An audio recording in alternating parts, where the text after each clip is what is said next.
matin ana mokpɔkpɔ le Kristo Yesu Nazareth la ƒe ŋkɔme.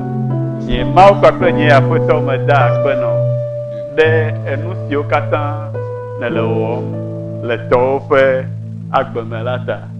Meyra wo be nana be ɖoɖo si le asiwò ku ɖe ame sia ame ŋuti nakpɔ me vava taŋtaŋ le Kristo Yesu ƒe ŋkɔme. Amen. Mina mianɔ anyi.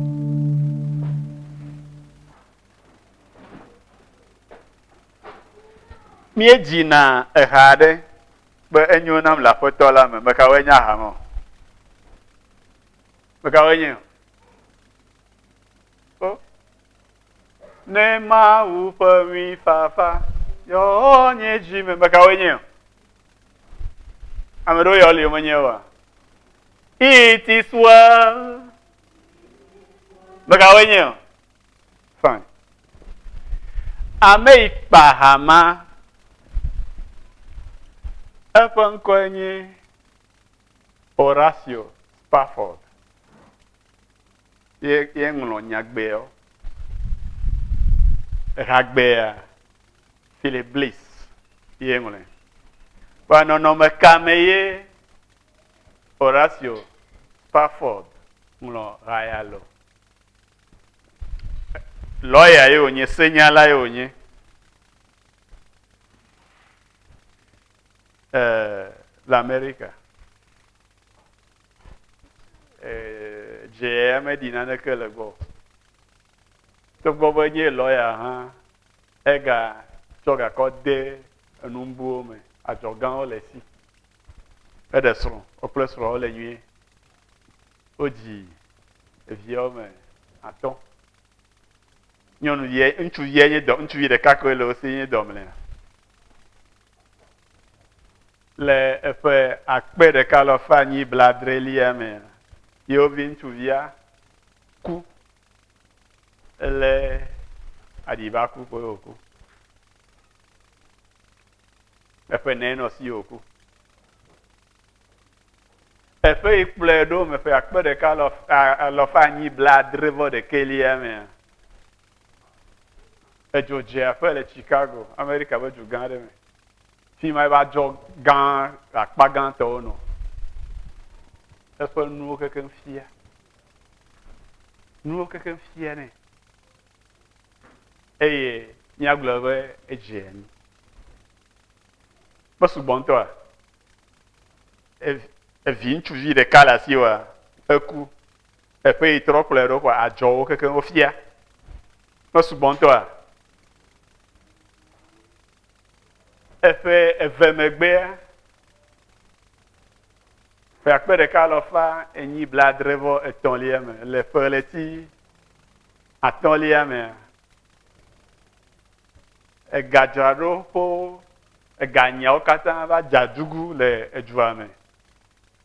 Eye nu yiwo gakpɔtɔ wòle aku dzɔm ɖe wo ŋutia, wohã wogagblẽ ɖe edzi. Vɔa nye be exɔ se nyui ɖe ta. Edena, etsɔna ɖe le me na mawunya kaka. Wokple D.L. Moody wɔna dɔ. D.L. Moody ɖo la va yi kaka mawunya le Europa. Ta eya hã ɖo la yi kpakpli. Ok, eye wòle nenema le yi nu le sese na ye srɔ̃ kple yeviwo ɖoa, yeakplɔ wo katã yewoayi. Anɔ na yewo abe mɔkeke. Wale dzodzo, dzodzo be game ɖoa, ŋɖewo va kpekee be ɖo la akpɔ nanewo gbɔ. Ta esrɔ̃ kple viawoa, wodze ŋgɔ. Woɖo tɔdziʋu. Dzɔgbevɔ̃etɔa, tɔdziʋua va yi dze afɔku. Hallelujah. Tɔdziʋua va wɔ nu kɔ dze afɔku.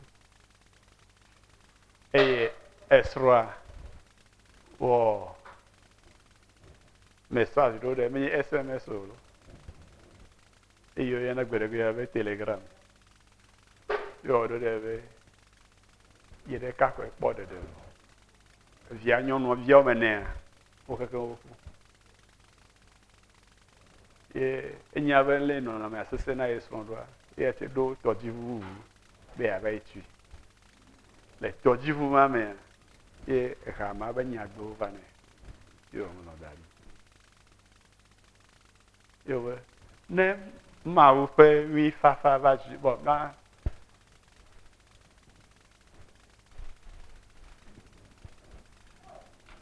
ha ŋutɔ ne míade gɔme tso Anglisigbe me ŋutɔa ebe nenye be ŋutifafa le abe tɔsisi le yeƒe agbemɔ me la ne ganye be fu wɔame kpakple vevesesewo va le ko abe atsiaƒu be ɖeɖe le ye dzi meka nu ye dzɔ ɖe ye dzi oa nu yi wo Yehowa ne fiam be manya eya koe nye bena nuwo katã le nyuie nya nye luvɔ nu sia nu le nyuie nu sia nu le nyuie na nye luvɔ togbɔ be Satana agawɔ fu nye ŋutilã hã togbɔ be tetekpɔwo woava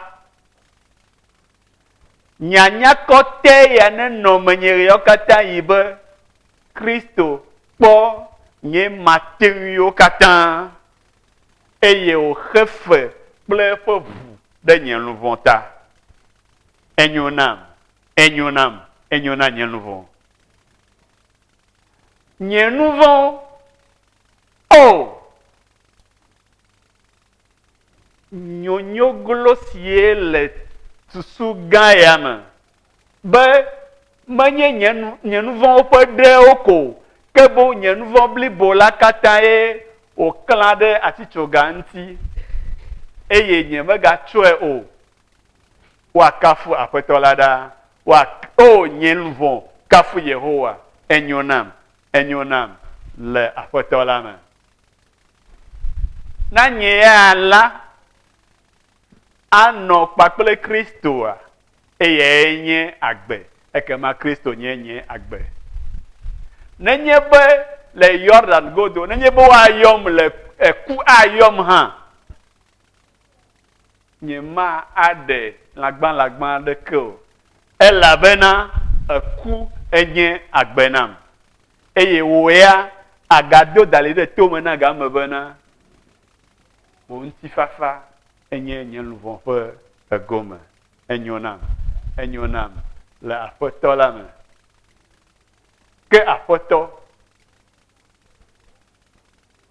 wo lalame me le wo vava lalame me le na tso dziƒo menye tso yɔdo me o esia nye míaƒe mɔkpɔkpɔ o mawudɔla la ƒe ekpẽ la aɖi eye míase aƒetɔ la ƒe gbe esia nye míaƒe mɔkpɔkpɔ yayiratɔ esia nye nye luvɔ ƒe gbɔɖeme yayira eme nyo nam le aƒetɔ la me eye aƒetɔ la akpɔ egbɔ be ŋkeke si me ye nye keke li ado la ava kaba lilikpo siwo tsyɔ nye ŋkeke ya dzia aɖewo ɖa kpẽ la aɖi eye aƒetɔ la aɖi va vavã eme nyo na nye luvɔ haleluya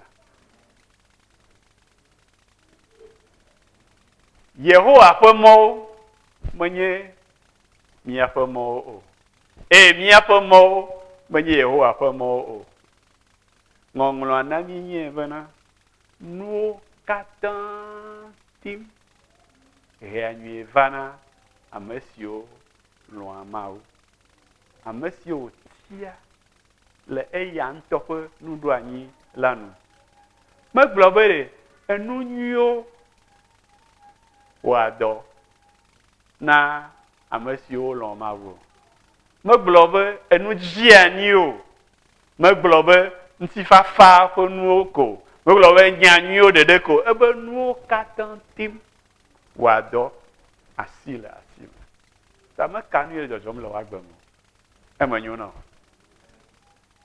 ebe meka nu le dzɔdzɔm o nu yi ma fia be yeanya menye be yeagblɔ lo be yeanya eye nye be emenyo na ye menye be ne yeasusu o menye be ne yeaxɔse o miesusua nu miexɔa nanewo dzi sena miekpɔna mɔ na nanewo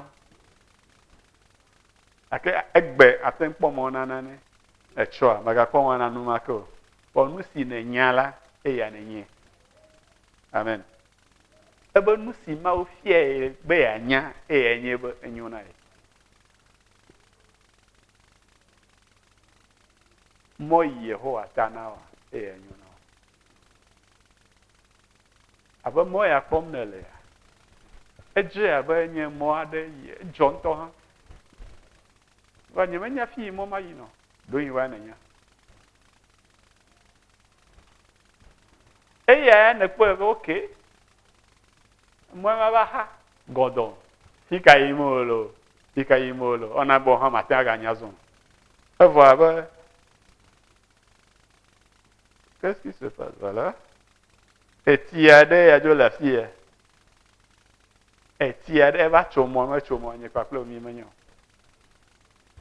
ƒa nu yi ye medzi be gbɔ kɔkɔe na ƒo nu na mi tso eŋuti egbe mia dome ame sia ame tɔxɛ eye nye Yehowa ƒe mɔ mɔ ka yi Yehowa ta na o mɔ ka yi ɖe ne nya mɔa ɖe ne le tome alo ne nya be mɔ ya nye ya Yehowa ta na va eye me va sesem na wo ta ne ɖi le mɔa dzi va le afi butom ne va le gbe kam be mɔa va dzidzi akpa ya ka gbe ne ya va tsoe le ŋgɔ egbe kaka mede na ame dzi le Kristo me o haleluya Yesaya ƒe agbalẽ tabla 5:5 kpukpu enyilia gblɔ na mi bena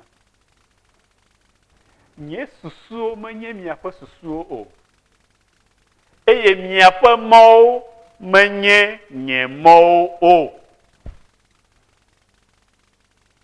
nye susuwo Yehowa ye gblɔe Yehowa be ɖe susu le ye si megbɔgblɔm be ɖe susu me le asi o megblɔ be susu nyo alo menyo enya be susu le asi o Mawoe wɔ mi ɖe eya ŋutɔ ƒe nɔnɔme nu bena míaɖi ye esi wònye be susu le eya Yehowa si ta la enya be susu le wò hã asi o onu yi wogblɔ na mi eye ɖikeke aɖeke mele me oa eye enye be yeƒe susuwo menye miaƒe susuwo yi gɔme nye be meka ame yie nenye o meka ɖoƒe yie ne le o meka ƒeneni ye le asi o meka agbalẽ si nu nenya o meka ale si ye amewo va gbɔwo be naɖe aɖaŋu na yewo elabena nu sia nu si ne wɔna la edze na edzi na wo ta amewo nya bena aɖaŋu nyuiwo kple susu nyuiwo le asi o gake Yehowa le gbɔgblɔm na wo le ŋdi ya bena yeƒe susuwo menye tɔwo o amen vɔ nenye be nenya be Mawu eye nye wo katã nya la eye nye ŋusẽwo katã ŋutɔ eye nye anyasa ƒe blibo nyenye ƒe nyonyo glo ƒe kɔkɔ ƒe tɔ kekeake wua adzɔ dzi na wo bena nanya Mawu ƒe susu elabena ne egabua ɖokuiwo be yenye nunyala susu le ye si ɖe ye bi ŋutɔ hã nenye be metsɔ ɖokuiwo kɔ wɔ Mawuwo katã ƒe Mawuwo ko la eva do ne dzesi ga ɖe me be asimasi aɖe lia eɖo na eƒe susuwo nyo na wuyi etɔ ga ɖewo me eye ne nanewo va enyia be yeawɔ nane kaka ɖe dzi ne nɔ ye si la togbɔ be susu nyui le wo ŋutɔ asiwo vɔ hã egayina Mawu dometɔ ɖe gbɔ be yeakɔ nya kɔ kpɔe kpɔ la be ɖe susu ka ye ya ado ɖa ma hã alo me nenema ya fine ne le míaƒe sukuwo me míele agbalẽ aɖewo ŋlɔm míele nanewo ŋlɔm be míate ŋu akɔ kpekpeme ana nya si gblɔm míelea míegblɔna bena ame ya leke gblɔ va yi aleke ame ya leke gblɔ va yi aleke ame ya leke hã gblɔ va aleke ame ya leke hã gblɔ va aleke yi gɔme nye be menye ye koe le gblɔm o ame ya mi le bubu deme ŋuti ta egblɔ be aleke ne ya hã gblɔ be aleke mi xɔ nya si gblɔm me le ekɔ ame bubu kɔ le akpa bɔm na ɖokui o be woakpɔ be nya yi gblɔm ye lea enye nya ŋutɔŋutɔ. Ba nenye be enya be Mawu nye nuwo katã nya la eye wogblɔ be yeƒe susu menye mía ƒe susuwo ɖe nu ka tae madi eƒe susu ɖo ebe yeƒe susu menye míaƒe susuwo o nenye fi ma ɖeɖe o se ke míagblɔ be se susu ƒe nyame ebe eye miaƒe mɔwo menye nye mɔwo o yi gɔme nye be amewo ŋutɔ tana mɔ na wo ɖokuiwo menye woe toe vɔ ame gbetɔ tana mɔ na ɖokui mɔ yie etɔwo tana ɖevi me va ɖo afi ɖe va kpe dzesi be mɔmɔ megade ye dzi o haleluya fine eye zo menye etɔ yi dzi o le ŋuti le be yenye Mawu o ta nye mate ŋu agblɔ nya aɖeke tso ema ŋuti o ɖohi etɔwo ɖe etrɔ me wokɔ de ta ne be yi magazɔ mɔ yi o ta na yi magazɔ edzi o nye mate ŋu agblɔ nya aɖeke tso ŋuti o mate ŋu gblɔ be enyo fine vɔ ɖe emɔ ya ye wo ŋutɔ ne ta na ɖokuiwo aɖe eye nyo eye Mawu ta na wa alo ne bia Mawu ame si wɔ ne bia be mɔ ka dzi azɔ ma nenye be wowɔ eʋu aɖe be wòazɔ aŋɔmɔ ɖeɖe ko dzi eye ne zɔ aŋɔmɔ ɖeɖe ko dzia woate ŋu zẽ eƒe bla nɛ ye wo ya ne va yi ƒle ʋu ma le yevuwo de ele be galasio eye ne kɔ va nye be Togo eye ne va kɔ le nye be pave dzi zɔm kɔ ɖe se wa boulevard de la Cara ye ne gadro yi kpa be yeyi kpali me kpakpli ne va yi ɖo kpali me be yeakɔ yi kpadaƒe etso le fi ma vɔ be yeyi Kuma tso le fi ma vɔ be yeyi Danyi ƒe nenie ne le ʋu ma zã ge mazẽ dzidzi o ebe miaƒe mɔwo menye nye mɔwo o evɔ nenye be ebe adze ame aɖe ŋua ele na wo bena nazɔ eƒe ɖoɖowo me alo nazɔ eƒe mɔwo dzi zi ale si wòle na mi bena míaƒe mɔwo menye yeƒe mɔwo o la ele etokla na mi be ne míadze ŋua mi mazɔ ɖe míawo ŋutɔ míaƒe ɖoɖowo dzi o ke boŋ míazɔ ɖe fi ga yea yeƒe ɖoɖowo dzi Salmo tabla vevɔ atɔ̃ kpukpui ewolia gblɔ na mi bena Yehowa ƒe mɔwo katã le fa eye wonye nyateƒe na ame siwo léa eƒe nubabla me ɖe asi eye woɖea bubu eƒe ɖaseɖiɖiwo ŋuti. Yehowa ƒe mɔwo katã wole fa maxe fe aɖeke afi azɔ wo dzi. Vɔa Togo ƒe mɔwo gbea ne be yaku ʋu to dzi wonɔ nu kɔ. Mama, axe fe alo? Fine. Etsɔ míeyi kpali me. Esisiwo le kpali me mɔa wɔ me ya. Gake axe fe se. Mɔ mɔa vɔ lo. Mɔ mɔa vɔ. Fa axe fe. Ame yiwo le ʋukuma meɖe kuku ne mi gazɔ mɔ azã me. Mi gana zã ne do afi mi azɔ. Do ame kpɔ zi geɖewoa le mɔa be nɔnɔme ta amewo le afɔku dzem. Afia ɖewo agblɔ na wo be ok eyiwo le mɔ wɔm ta mi to ɖusi me zɔ. Va fi xe mi ɖo la to mi ame plake yi le gblɔ be to ɖusi me. Ame ɖewo ɖo ko va dzo ko va tsi ya me. Ndi ya ye menɔ sesem be le Senegal de o ana ɖe etɔ ɖe dzi ana didi be didime kilomita ɖeka ta ewɔe be mɔ ɣeyiɣi amewo zãna tsã le tima ta fia va yi to afiwoa ɣeyiɣia edidi ɖe dzi sugbɔ ame ɖewo yiwo mate yi afia ɖewoa wohã wovɔ zɔ le afiwo yim babinya ana ma ɖeka dzokeke axe ga 500 afi dzokeke ato dzi eʋu koa eʋua be ga sugbɔwo eʋua ɖewo tɔa 90,000 afi ato dzi ba biblia be ɖe yehowa ƒe mɔwo ɖe wole nu ka wole fata eye wonye nyateƒe na ame yiwo katã léa eƒe nubabla me ɖe asi nɔvinye ne lé yehowa ƒe nubabla me ɖe asi eye ne le eƒe emɔ me zɔma xexe aɖeke mele anyinɔge nɔ yi gɔme nye be ma ava se veve o ne ganye 100 koe nena hã ɖo nye 100 ava yi wɔ nane alo 100 ma dze eti na wɔ anɔa ta eyiwe yi xe ga ɖe afi zɔ mɔ ɖe ta ava na be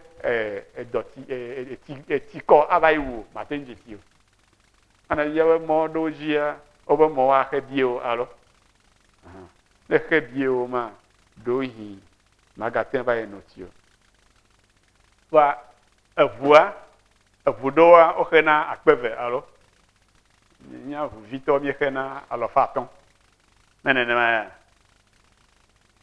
va ɖo hi ami ate va yi vɔ ame ɖewo melena be léla ŋku ɖe wobe ami be eɖoƒe le ʋua me kɔ tsɔ ƒuko dze mɔ dzia ami ate va yi vɔ afi ava yi ɖo amidzeƒe ne 100 le asi wa ate ŋu adzi ami vi ɖe akɔ ɖe me ku gbɔ afi ava yi ɖo amidzeƒe alo vɔ ne etsɔ 100 akɔ na ɖe mɔa ta vovovo ɖe nava dro ʋua ɖe ta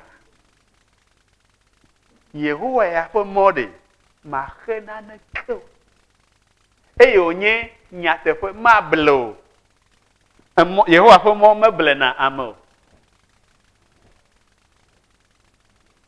afi ye ŋɔŋlɔ le gblɔ na mi be yehowa ƒe mɔwo katã nye nu si ta mi maxe fe ɖo oa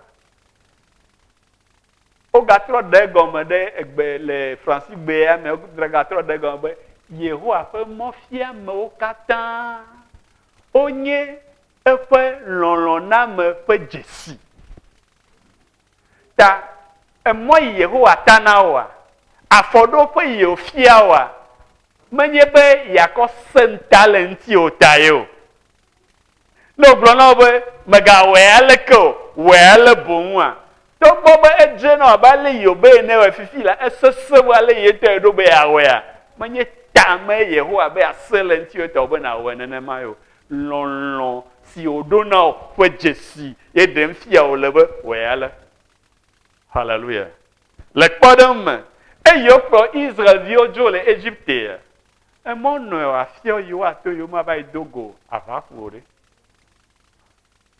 alo gake kplɔ to fi ma nu ka ta ye o melɔ wobe nyagbɔ ta ye ebe atui de me na wo ta ye awo ebe yeade ye ƒe lɔlɔ̃ ƒe goglo ƒe ke afiawo eya ta ye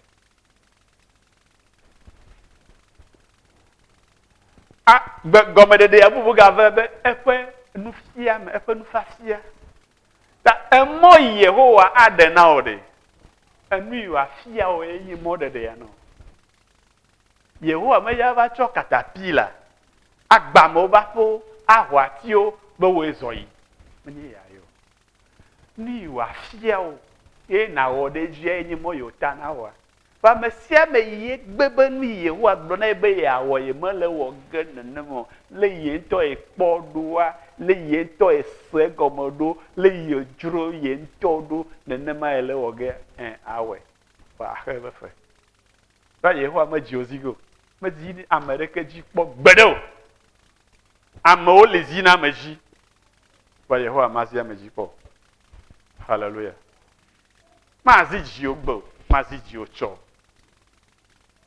ebe wɛ le wo ŋutɔ lɔlɔ̃nuwo nu ta lɔlɔ̃nuwo ɖe ye nakɔ axɔ mɔ yi wòta na wa mɔ yi wòta na wo ɖe dzɔgbevɔ̃e ŋutɔ eva yi ɖe ame ɖe gbɔ be ɖe lé Yehowa be yeawɔe leke wò ya kpɔe ɖo leke va amea ne gblɔ na yɔ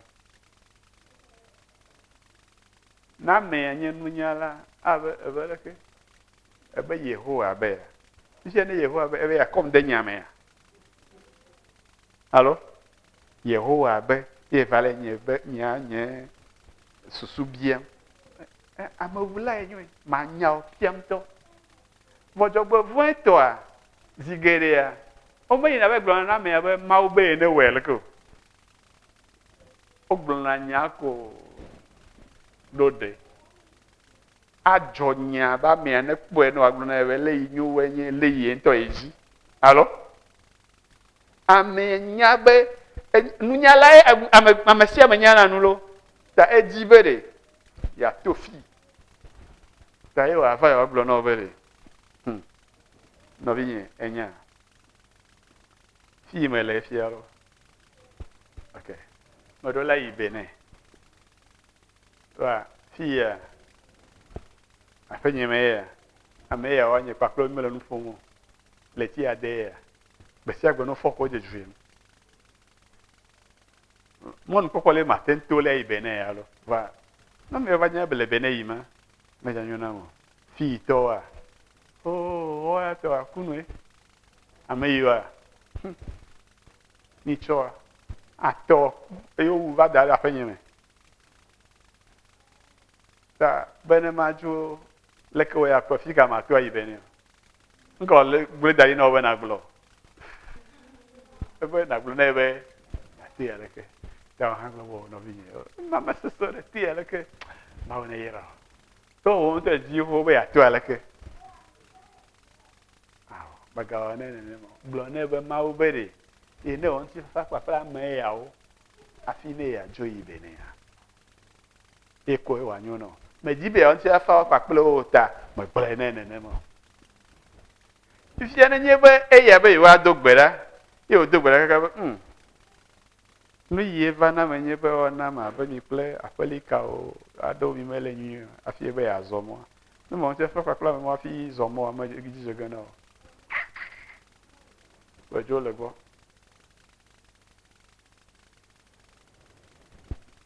Yehowa eƒe nufiame me ye mɔɖeɖe le na mi ye wòta mɔ le na mi ta míalé eƒe nufiamewo me ɖe asi Ezekiel ƒe agbalẽtɔ 18 gblɔ mi le koƒe 29 me be na ke Israel ƒe aƒe gblɔ be Yehowa ƒe mɔwo mesɔ o Israel ƒe aƒe nye mɔwo mesɔ o loo alo miawo ŋutɔ miaƒe mɔwo mesɔ nye mɔwoe menyo o loo nye mɔ ŋutie ɖoɖo mele o loo alo miaƒe mɔ ŋutie ɖoɖo mele o Mawu ƒe mɔ medzea ame si melɔ̃ Mawu gbeɖe o nenye be melɔ̃ Mawu kple wo dzi blibo kple wo luʋɔ blibo kple wo ŋusẽwo katã o la nu sia nu si Yehowa agblɔ na wo la madze ŋu akpɔ o ɖo mi ɖo ŋku dzi me nɔ gblɔm ga sia game be ɖe Mawu mebia nu bɔbɔe aɖeke tso mía dome aɖeke gbɔ kpɔ nu sia nu si Mawu abia tso gbɔwò la enye nu sesẽ amen eva ame aɖeke medzia enu sesẽ tɔsisi kekeake hã efi ye bɔbɔa ye wòtona alo mi kpɔ tɔsisi aɖe li ato kpɔa mi kpɔe kpɔa wɔ ŋusẽ le tɔsisi si lo wɔ mali ato gbe ɖo agako aɖi ta nenye be wò amegbetɔ si nye gbɔdzɔgbɔdzɔtɔ melɔ̃a nu sesẽ be nya gbɔ o la tɔwò dzɔ kakaka nye mate ŋu abu fɔ o nye mate ŋu do agu na o vɔ nua nye be Mawu yi yɔ mi ɖe be yɔ mi be miava balime be miava fi kɔ eto dzi ye to la lia be dzɔa dzi na ame aɖeke o Alléluia. Afia do miezona. Nya kpa nyui to aten adida senami. Makpo na ne ke je aboto. Ake ne zon sen ko on to ka bia do ki on ke jojom de ji. Hein? Owe, nu yo na beto gbe. Ma me je kumbere ele na ne ke lia moro. Ya ke da banya eji ko aba atadi o ko deji. Efifia no vanye ton de. Yehowa ba mi vaji. Moglo mi divo. Mi liachi aba vaji. Ta me bia nu boboya de ke tso ame de ke gbokpo. Abraham jo le fofo papa me. Anu boboya. Be o tu koma. Anu boboya onya. Ne mo je go me ma. Amesia ma khoso numa obi Abraham agate bia na ne ke isesewu ema Abraham kpo. Allo? Abraham tenlo dogo la femme bledu kwadi ya nyigba si menya oji. Azoko adoko we Abraham nyenyesi. So vio de kakogo. Vio ntuya. Esi na lo na nwi ti bo lo nu lo Isaac na ide Moria mafia tu afo kokofo de ka ji na ko asa vole na ji de ka akogo ti fo ngbenedo ne ko savo be ka eta mo mane boko no eta mo ane e wa futo ke eta mo ane alo. Hein? Babede, Abraham va foutre ta mon mané, allô? Adjeto ta moi, allô? Oh, mi do nyantina la. Que? Me de coucou. Vide ka pe la sio. Qu'on se béade. Le quand vieux man avait savoir. Aten quoi se veut Yehowa ya. Ate ko se mawia na bagachi nu dok po chia maya na ke bla na ha na chi nu do black bobo maya allo va Abraham nyawe Yehowa fe gbe ta e wo de ji e ta yozu hoseto fofofu moye mautana Abraham nye fefe pe mo o enye mo sese gake to eji de dodo mo no mo anti a dodo no anti eye Abraham le pe jime so Isaac savovo ma obe Abraham esi ne wo esiata me ta do kwinye pa agbe bele ya yirame ma yirao nu sese me o to ye ma glo na be ya yira adiperi we jime yo nenye be nye pakle o ha mi anlo Yehowa pomo mi anya ba pomo wa dodo le onti pomo onye nyi to keke ke na mi a ma anyo na mi o ha koe le Yesu Christ fon kom non loto ria dodo bonye L'autre pas que dans la nami elle tawi et ne kuku velia avena. Un mois de li. Si je abedo jo ene la mgoto fonku. Kaka fo nu enye aku. Do nya me de ta mo na ne ya me ade gbo ne do adan na o do adan wa na adan wa nyu fine won to ne nya be o ya ame akodo me do dan adan nyu to na me. Alo on to ta o mo ne po be nu anyo ne mo we le ke ya o anyo fine. Mo na bede Yehowa bede. Amo adoli. Sine amagbeto po Djidji la, jole yan tope nkume, jole yan tope gomesesenu, jole yan tope enunyanu, pe nunyo fine, le yan tope dodonu. gake eƒe nuwo nye nu kɔ eku. Biblia ne mienya be le aɖasefo ve ƒe nyanu la, woaɖo nya sia gɔme anyi eye woatso nya sia nya me.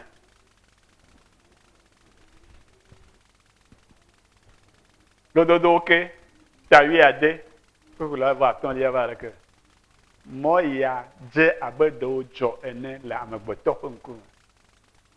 Gake eku ƒe mɔ eye nye eƒe nuwo. Ta mɔ yiwo wo ŋutɔ ne ta na ɖokuiwo. Ma aƒo koko na wo kpakple Mawu ƒe dɔmenyonyo kpakple eƒe dɔmetɔtrɔ be na gble wo ɖi. Be ne ku megava do tso me na o. Elabena mɔ aɖe li si Yehowa ta na o. Eya dzi koe nazɔ. To Yehowa Mawu ƒe amenuveve me. Ne gava bu hã, nenye be ne tso nyame be yeazɔ mɔ si Yehowa ta na ye, eye enuwo va kpeke o, eye ne va dze bubum, ne dze mɔa zɔm nyuie, le Yehowa ƒe mɔa me zɔm nyuie, vɔ le nanewo ta, ne va tra mɔa, eƒe amenuveve be na se gbe aɖe le megbe o. Agblɔ na be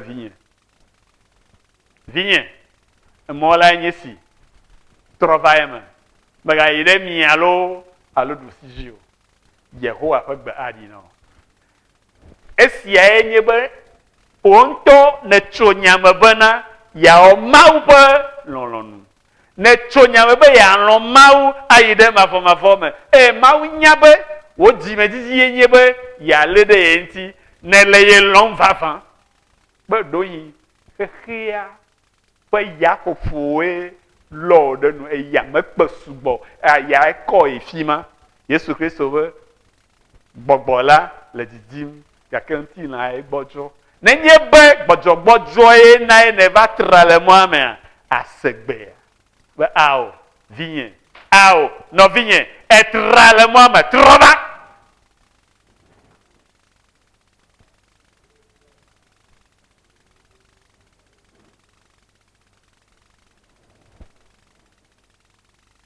Ɖe mɔ sugbɔ nenema. Mɔ siwo Yehowa ta na ɖewo sugbɔ nenema. Ao, mɔ ɖeka ye wòta na. Mɔ ɖeka ye.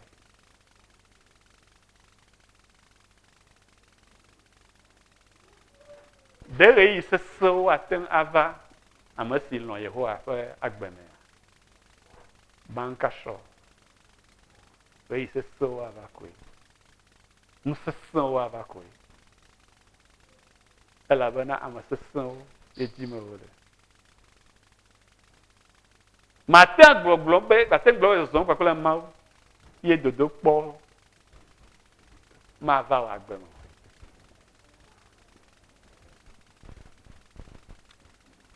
Eye ame ɖe yi ye woaxɔ ɖe dɔ me kɔ axe fe gã ne zi ɖeka, egɔme nye be de suku kɔkɔ alo? Fine. Ne woyi suku kaka eƒe ade hã wɔna edukɔ blibo ƒe dodokpɔ alo? Nye be game woyɔ be CPE, egbe be CPD alo? Nu yiwo ɖona le CPE alo CPD ɖe wosese na ŋutɔa? Wosese na ŋutɔa? Teacher biblia na nu wosese na ŋutɔa? CPD be nu wosese na ŋutɔa? Wosese na wo ɖe. Nenye be mía mamawo ɖewo le agbea, wome yi suku kpɔ le vɔ ne woafia wo nuŋɔŋlɔ ye woawo hã woyi dodokpɔ ma, ne woɖe me na woanya gbã alo? Gake ne wobe BPC ɖe, amea sese wo via ɖe alo? Woxɔ ame kple BPC ɖe dɔme egbea le Togo ga axe fe nea. Va dodokpɔ sese vi ɖe, bac ɖe. Et mais ça c'est viraison. C'est au BPC alors. On est au bac. Il faut aller dans le domaine de la non. Pardon? Bac. Le Togo. Hein? Théorie, hein? Que? 80 000 avec le bac. Mais nous avons une licence. Hein? Où est la différence? Avec le bac, qu'est-ce qu'on connaît? On ne connaît rien. Mais au bac, alors que à ma licence, par exemple, infirmier, niveau licencié, et astronome, bac d'un caméra. Il y a une ça gâque, il y a ce qu'on veut. Quand tu as une licence de Asimanawa, de deux quoi, c'est allô? Il y a pas que les autres quoi que les marrons. De deux quoi, au sunabo. Bante au menu na quoi, on de deux quoi garder ma edo. Et bon, quand dans la vie là, mon tiers de dire de deux quoi ma hore. Il y avait des filles mais. Hey! No se pede yo gea. Nyo no ina se vai fle na powder. Zan. Allô? Ouais, mon portefeuille. Sure. Sukume ga vivi mo le. Oh, sukume ga vivi mo. O fle na powder zan. Yo va rona daddy. Amasio lo pon ko sege. Onye amayiwe mia globo kpọchi ruto viade le enye me ya ba aba kunya me klo oral asimasi ajobi vous parlez tout takaka ko la fogome fofogwe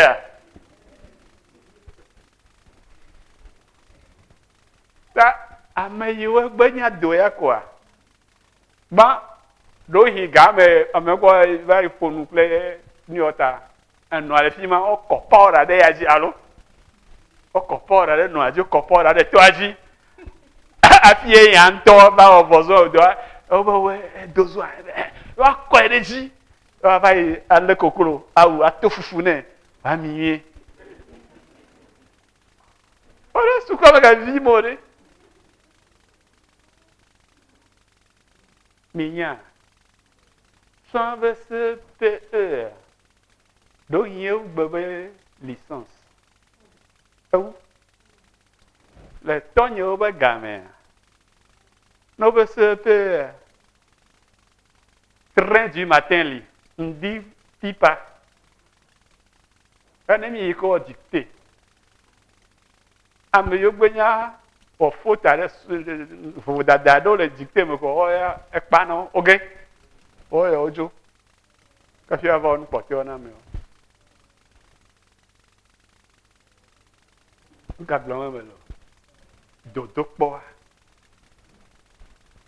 e yo je na Kristo to gban o na bobwe e so se na olo le sep no you don't sepe de gbera mo ga gagama amoga ina sepe de gena pepe tame yuwe dujia odo on to ko be yo odo gane to go no se so ha ta do ko gbanto yuwe maudo na maude na mo va na to ba gbe me o mo se no wa se na wo emegbe buwa baba emegbe buwa baba emegbe buwa baba bane ya ten anya bane lo e vavan Yesu Kristo va en évangile. Elle va fier à nous, nous sommes là. Elle fait ton. Pour le tiado. Et où l'on a si à Gama Souba, ma jolie miambo. Pour les blâmer. Elle va, n'y a pas de jione gajo nya. Bon, ma blanc, il veut me jojo. Elle a banane mojo là, et devina miou. Elle a banane mienya, a fils me le. Et il est mort si mi a tohan ava mienya. Novin sutoma we halo nkata na nu wa ma le gado ko ne gblonya pa o ma nya talent ma ba nya folo no mi ma nya fi manalo aleke nya wa ba nya mosie ya fi ma hallelujah nye ma nya dui ma yi manalo leke ma nya mo itoge na lai Yesu okay Novito, magavon sia. Nye. Nye. Menye. Mola. Nyatefela. Ble agbela.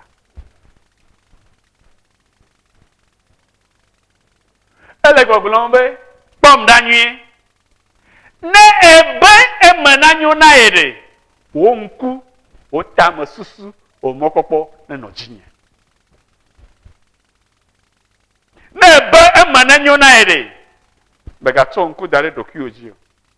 Ne ebe emenanyo na ede. Megato nku dare amegbeto adeke jio. Ne ebe emenanyo na ede. Megato nku dare hatutu ade jio. Nye Yesu. Tonyeko. Manye o mokokpo. Die enya enye Yesu a. Enye amesi nye. Cho mavo, ire mavo. Menye. Nele mo de jima enye mola. Nyo go bere menye mo le mo odomo. Nye ko enye mo. Ta ele na oba na no menye. Na ebe ya do apo dedi ya no menye.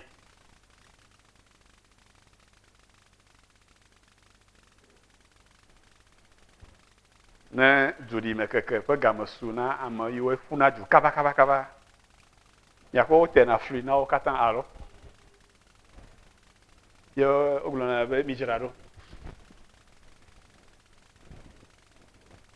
Mi no besozo. Miho.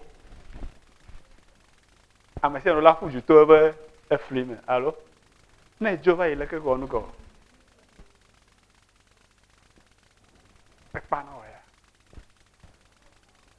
Ebe mi no menye nyenye mola nye tefe nye kenya gbe amekuku me xɔ afetsuo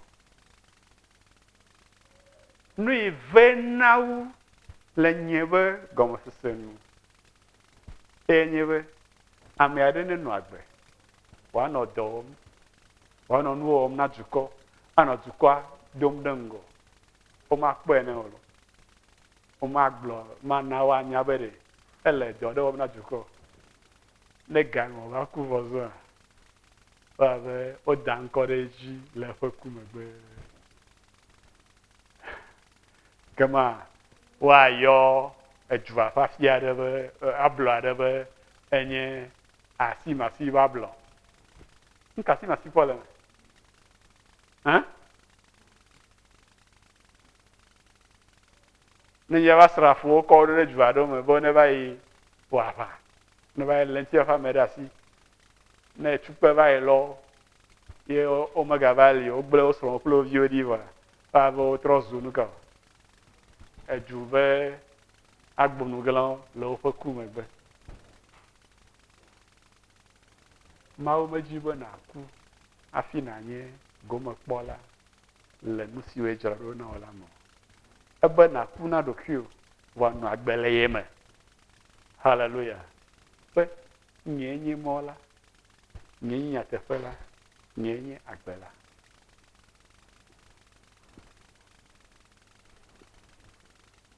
ta ye wòle na mi bena tɔtrɔna va mia me bana mianye gomekpɔlawo le mɔ ya me ame sia ame te zɔna mɔ ya o ŋutilã kple ʋu mele mɔ azɔ ge ade eteƒe o ade aƒe o